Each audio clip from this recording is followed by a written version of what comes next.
우리 하나님 말씀 누가복음 9장입니다. 누가복음 9장 1절에서 17절까지 말씀을 제가 읽도록 하겠습니다. 누가복음 9장 1절부터 읽겠습니다. 예수께서 12제자를 불러 모으사 모든 귀신을 제어하며 병을 고치는 능력과 권위를 주시고 하나님의 나라를 전파하며 앓는 자를 고치게 하려고 내보내시며 이르시되 여행을 위하여 아무것도 가지지 말라.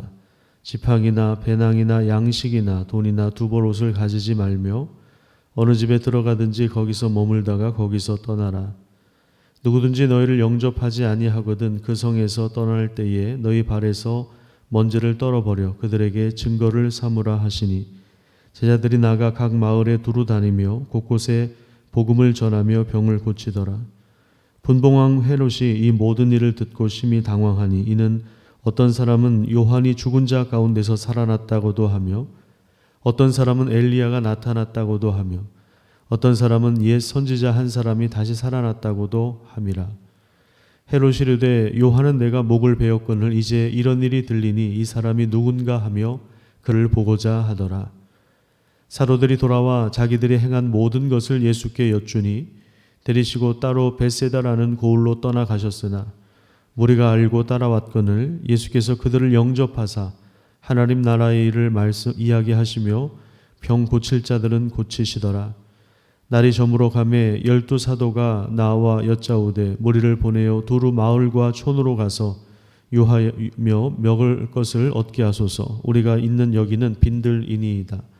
예수께서 이르시되 너희가 먹을 것을 주라 하시니 여짜오되 우리에게 떡 5개와 물고기 2마리밖에 없으니 이 모든 사람을 위하여 먹을 것을 사지 아니하고서는 할 수 없사옵나이다 하니 이는 남자가 한 5,000명 되밀어라. 제자들에게 이르시되 때를 지어 한 50명씩 앉히라 하시니 제자들이 이렇게 하여 다 앉힌 후 예수께서 떡 5개와 물고기 2마리를 가지사 하늘을 우러러 축사하시고 떼어 제자들에게 주어 무리에게 나누어 주게 하시니 먹고 다 배불렀더라. 그 남은 조각을 12바구니에 거두니라. 아멘. 오늘도 우리 영혼을 먹이시는 우리 목자 되신 주님의 풍성한 은혜를 경험하시기를 축복합니다. 누가복음의 전체 구조를 다시 한번 좀 살펴보면요. 1절과 2절은 예수님과 또 세례 요한의 탄생 기사가 나옵니다. 앞으로 예수님이 오셔서 어떤 일들이 벌어질 것인가를 그 탄생 기사를 통해서 대략적으로 소개를 하고 있고, 그 다음에 3장부터는 예수님의 갈릴리 사역을 중점적으로 다루고 있는데 9장 50절을 한번 보겠습니다. 9장 50절이 중요한 분기점입니다. 누가복음에서는 9장 51절입니다. 9장 51절이 굉장히 중요한 분기점인데요. 예수께서 승천하실 기약이 차감해 예루살렘을 향하여 올라가기로 굳게 결심하셨다. 이렇게 말씀하고 있죠. 그래서 이제 52절부터는 예루살렘으로 올라가는 여정을 기록하고 있고요. 그 이후에는 예루살렘에서 고난을 당하시고 십자가에서 죽으시는 그러한 장면이 나옵니다. 예수님은 하고 싶은 대로 사신 것이 아니라 하나님의 시간표에 맞춰서 사셨습니다. 돌아보면 우리 인생이 그렇게 길지 않습니다. 우리가 대략적으로 85세에서 90세 정도까지 산다고 했을 때 우리는 지금 어디쯤 와 있는지, 그래서 우리는 지금 무엇을 준비할 때인지, 아니면 무엇을 펼쳐야 할 때인지, 아니면 무엇을 마무리할 때인지를 우리는 생각해야 합니다. 오늘 본문을 읽어보면 예수님께서 이제 승천하실 기약이 차가기 때문에 이제 예루살렘을 향해서 내가 갈 시간이 되었다. 이런 하나님의 시간표에 맞춰서 움직이다 보니까 이제 본격적으로 제자들을 준비시키는 그러한 장면들이 나옵니다. 그래서 1절에 보면 12제자를 불러 모으시고 그들에게 능력을 부어주십니다. 병 고치는 능력과 그리고 귀신을 제어하고 쫓아낼 수 있는 그러한 능력을 주셨습니다. 그리고 하나님 나라 복음을 전하도록 제자들을 준비하셨고요. 또 6절에 보시면 곳곳에서 복음을 전하고 병을 고쳤는데 그 핵심이 뭐냐? 하나님 나라를 전파하는 것입니다. 그동안에 예수님께서 하셨던 하나님 나라 복음 전하는 일을 이제 제자들을 통해서도 함께 하시는 것입니다. 그래서 이 죄악이 가득한 세상에 하나님 나라가 임했다는 것은 하나님이 통치하신다, 하나님의 통치가 임했다는 것을 알려주는 것인데, 하나님의 통치와 하나님 나라가 임했다는 것은 하나님의 심판이 왔다는 것을 의미합니다. 이 가운데 예수 그리스도께서 자기가 그 심판을 담당하시고 심판을 면할 수 있는 기회가 왔다는 것을 알려주는 것이 제자들의 주된 사역이었습니다. 이 사역에 있어서 제자들은 철저하게 하나님만을 신뢰해야 합니다. 3절과 4절에 보면 제자들에게 요구되는 삶이 있는데요, 그것은 심플한 삶이었습니다. 또한 어느 집에 들어가든지 거기서 머물다가 떠나라고 그렇게 하시는데요, 이건 뭐냐면 제자들이 복음을 전하는 과정에서 이리저리 더 좋은 조건을 찾아서 움직이지 말라는 것입니다. 제자들은 환대를 받기도 하지만 거절을 당하기도 합니다. 복음을 거절하는 도시에서는 먼지를 떨어버려 증거를 삼으라고 하죠. 이것은 복음을 거부한 자들의 그 책임은 자신에게 있다는 것을 의미합니다. 복음을 거부한 사람에게 그 책임이 있다는 것을 표시하는 것입니다. 하나님 나라 복음이 제자들을 통해서 전파되면서 여러 가지 치유가 일어나고 또 회복이 일어나고 구원의 역사가 일어나다 보니까 당황하는 사람이 생겼습니다. 누구냐면 바로 헤롯 왕이었습니다. 그는 이미 자신의 죄를 고발했던 세례 요한을 감옥에 가두고 참수형을 시켰습니다. 그는 최고 권력을 가지고 있었지만 죄책감이 계속 그를 괴롭혔고, 그리고 진정한 왕의 등장에 두려움을 가질 수밖에 없었습니다. 그래서 내가 선지자를 죽였는데 다른 선지자가 일어난 것인가 라고 하는 그러한 의문을 가지고 예수에 대한 소문이 제자들을 통해서 났기 때문에 9절 마지막에 보시면요, 이 사람이 누군가 하며 그를 보고자 하더라, 이렇게 이야기하고 있습니다. 세례 요한을 참수형을 시켜서 죽였던 그 서슬퍼런 권력을 가지고 있는 그 헤롯 대왕이 예수의 사역을 주목하기 시작했고, 그가 누군지 주목하기 시작했다는 것은 예수님의 사역에 있어서도 굉장한 위기가 찾아오고 있다는 것을 의미합니다. 자, 그런데 이런 상황에서 여전히 말씀에 굶주렸던 사람들, 그리고 경제적인 굶주림 가운데 있었던 사람들이 예수님 앞으로 나아갑니다. 예수님은 그들을 영접하셨다고 말씀하고 있습니다. 11절에 보시면 무리가 알고 따라왔거늘 예수께서 그들을 영접하사, 영접이란 단어는 바로 환대라고 하는 말입니다. 후하게 대접한다는 말이죠. 기쁘게 맞이하고 후하게 대접한다는 뜻입니다. 예수께서 그들을 영접하사 하나님 나라의 일을 그들에게 이야기하십니다.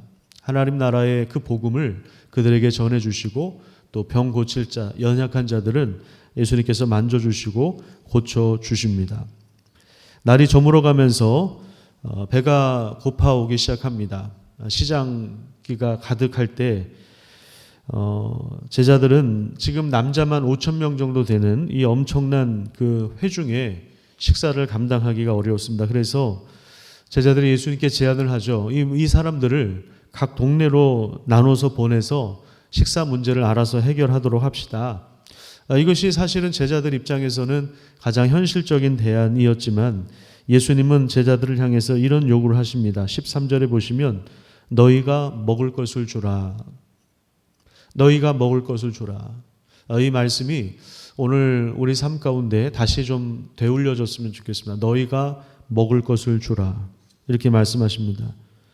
하지만 그들이 가진 것은 물고기 2마리와 보리떡 5개밖에 되지 않았습니다. 예수님은 로마의 압제와 헤롯 대왕의 폭정 아래에서 신음하던 이스라엘 백성들을 위해서 하나님 앞에 감사 기도를 하십니다. 14절에 보면 50명씩 이렇게 무리들을 앉히신 다음에 그 다음에 16절에 보시면 하늘을 우러러 축사하셨다고 이야기합니다. 물고기 2마리와 그리고 보리떡 5개. 지금 남자만 5,000명 되는 이 회중들 앞에서는 사실은 한 사람 간식 정도밖에 되지 않는 분량이지만 그것을 가지고 하늘을 우러러 축사하십니다. 축사라고 하는 말은 이제 감사 기도를 이야기하는 거죠. 감사 기도를 하실 때 놀랍게도 빵과 생선이 계속해서 제자들과 무리들에게 전달되기 시작했습니다. 그들이 배부르게 먹고 남을 정도로 풍성했습니다. 헤롯 대왕은 자신의 정족을 죽이는 피해 잔치를 벌이지만 예수님은 생명의 식탁을 광야에서 차려주신 것입니다. 200만 명 이상을 광야에서 40년 동안 먹여주신 하나님의 권능이 이 신약 시대에 빈들에 있는 남자만 5천 명 되는 이 사람들에게도 임했습니다. 굶주린 사람들에게 또 경제적으로 곤핍한 사람들에게 하나님은 먹을 것을 허락해 주시는 것입니다. 그리고 제자들은 무슨 역할을 했습니까? 그 중간에서 예수님께서 말씀하신 대로 너희가 먹을 것을 주라 하셨던 대로 중간에서 식사를 섬기는 일을 감당했습니다. 예수님의 제자들은 마찬가지입니다. 오늘날에도 식사를 섬기는 사람들이에요. 식사를 섬기는 사람들이 바로 예수님의 제자들입니다. 능력은 예수님께 있는 것입니다. 예수님은 지금도 교회에게 능력을 부어주시는 것입니다. 예수 그리스도를 따르는 제자들인 교회는 하나님 나라 복음을 전하고 그리고 눌리고 압제당한 자들을 자유롭게 풀어주고 그들이 치유되고 회복하도록 섬겨야 하는 것입니다. 돈과 먹거리가 필요한 사람들에게 또 굶주린 자들에게 균형 있게 돌아가도록 섬겨야 하는 것입니다. 이것을 위해서 교회는 심플해져야 합니다. 교회가 부를 축적하면 안 됩니다.